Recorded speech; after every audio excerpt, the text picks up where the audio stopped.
Secretary of Defense Robert Gates a few days ago spoke to the cadets at West Point, and he said, quote, "Any future Secretary of Defense who recommends that we have a land war in Asia or Africa ought to have his head examined." A lot of heads. So the question is, why are we still in Afghanistan and Iraq?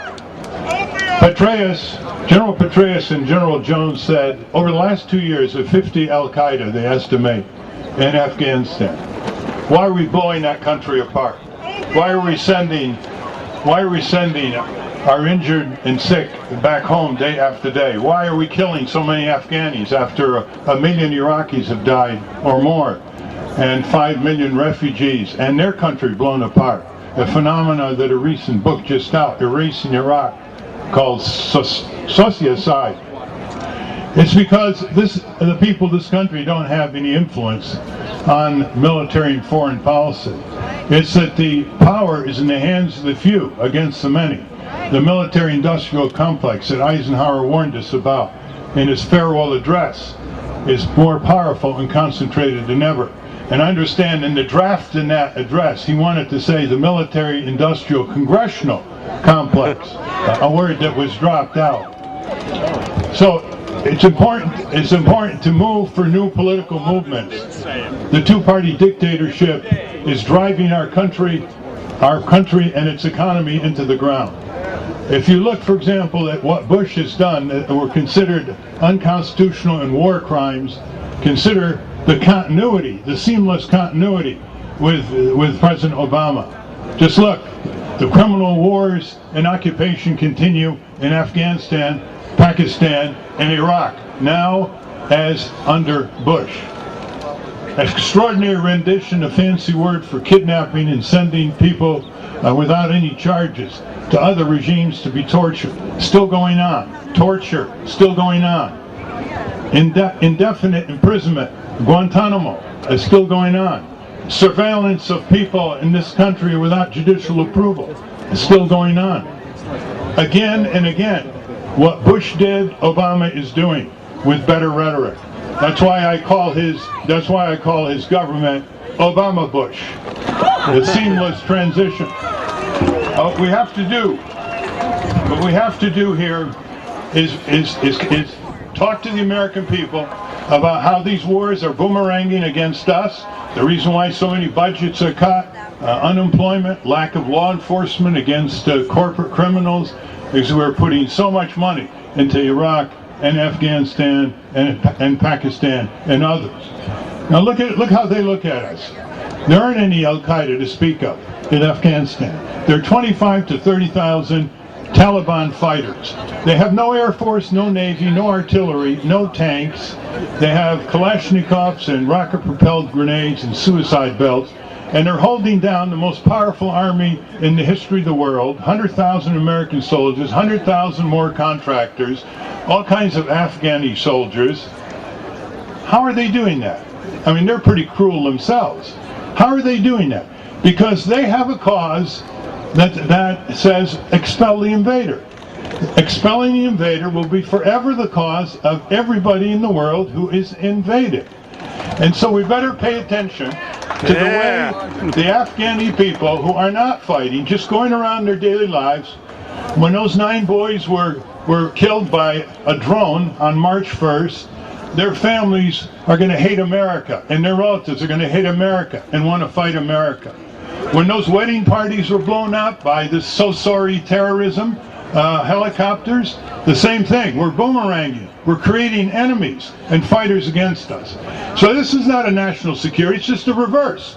It's creating hatred and violence all over the third world against the United States. And those militarists and those warmongers who are both Democrat and Republican are speaking on our behalf, and we must never let that happen.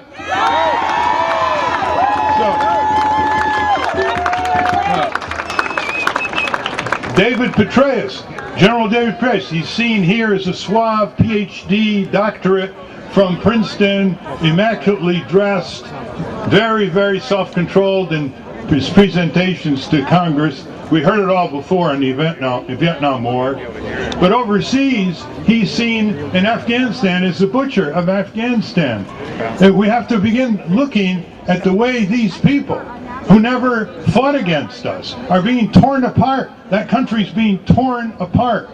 Never mind the Taliban fighters. Those nighttime kill raids are seen as metastasizing terror by people who are in their homes. They don't know when it's coming and what's going to happen, and their children. And it's all secret, and there's no accountability. Now, what do we do about this? Let's look at this very clearly. Everything we want at this gathering, if we want the wars to end and the peace to come, it's got to go through those 535 men and women in Congress who put their shoes on every day like we do. Kucinich's resolution to get out of Afghanistan had over 90 members of the House. There's another 100 members of the House who are on the fence. They need a push. I mean, that's a pretty good start to begin with. And the Vietnam War was stopped not only by the protests and the demonstrations, which were critical to the climate, and the lawsuits, and the sit-ins, and the civil disobedience, etc. They were stopped because finally Congress cut off the money. That's what Congress can do for this one. So, now here we are. We've got budget cuts in Congress. People from Harlem to East LA are being cut in terms of food rations, in terms of health care and child care, energy assistance to the poor in Appalachia and Maine are being cut. But what budget is not being cut because of the kind of organized citizen action that we have to learn from? The one budget that's going up is the U.S. foreign aid to the military, technological, and economic superpower called Israel that's suppressing, oppressing, brutalizing the Palestinian people. Yeah. So, how is this being done? It's being done by organized citizen action of a certain persuasion in every congressional district, led by AIPAC. Every congressional district. There was a time when that lobby was very weak. There was a time when they couldn't get any press. They couldn't get their calls returned.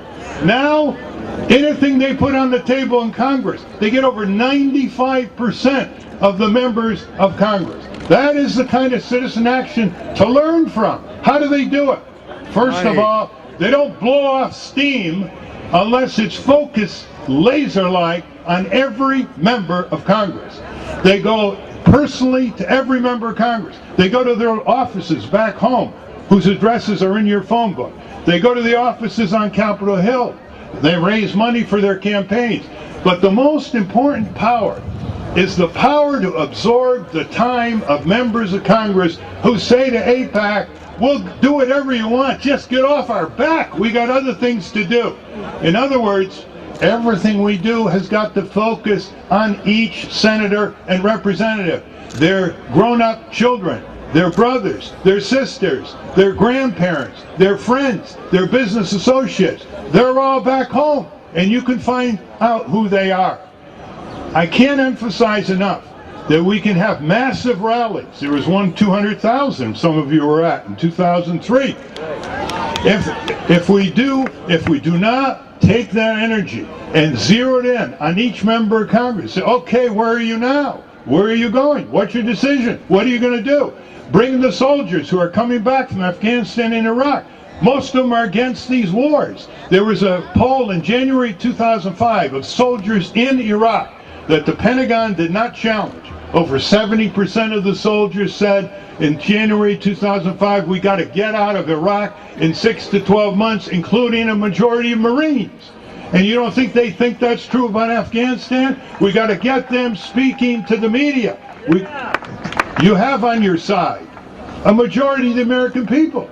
You think the majority of the American people now, suffering unemployment, suffering cuts, want their tax dollars, want their sons and daughters to go blowing countries apart that don't threaten us? Of course not. So you have what Abraham Lincoln called the public sentiment. With the public sentiment, we can do anything. Right. And that's what we have to organize. And so each and every one of you, if you haven't done it already, you go back and you get 10 people. You get your neighbors or friends and relatives, sit them down in the living room, and just connect with that general public sentiment, the energy to put that public opinion on a cutting edge impression on the members of Congress.